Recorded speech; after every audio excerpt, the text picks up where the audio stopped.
जियो TV से नशर होने वाले सेवन स्काई एंटरटेनमेंट की ड्रामा सीरियल एहराम जुनून ने नाजरीन की दिलचस्पियां समेट कर न सिर्फ जियो टीवी बल्कि यूट्यूब पर भी तहलका मचा दिया है। शानजी की मोहब्बत ने जहां रेटिंग चार्ट पर फतह के झंडे लहराए हैं, वहीं इसके गीत और ड्रामे ने 514 मिलियन व्यूज हासिल कर लिए हैं।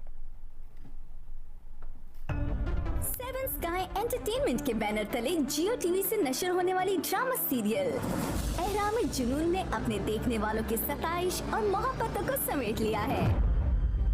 रेटिंग चार्ट पर बेशतर मार्केट जीतने वाली जहाज़ेब कमर की रोमान परवर कहानी ने डिजिटल प्लेटफॉर्म यूट्यूब पर भी अपनी मकबूलियत को दवाम बख्शी है और मजमुई तौर पर प्रमोशन OST और अक्सात ने 514 मिलियन से ज्यादा व्यूज की पजीराई भी कर ली है अपने नाम। रामेश रिजवी की हिदायत में पहली नजर में होने वाला प्यार क्या इसके मरकजी किरदारों को ला रहा है बीच मंच तक। तुम सच में शानजे के बगैर कुछ भी नहीं हो। मैं तुम्हारा हाथ नहीं थाम सकती। बताओ सजीला, क्या चाहती हो? क्या करूं मैं तुम्हारी मोहब्बत? बताओ। शानजे से शादी। उस्ताद राहत फतेह अली खान की आवाज में कमर नाशाद की शायरी पर नवीद नाशाद का कंपोज किया गया गीत ड्रामा सीरियल के साउंड ट्रैक की सूरत में कहानी के नशेबो फराज को करता जा रहा है बयान। यार तूने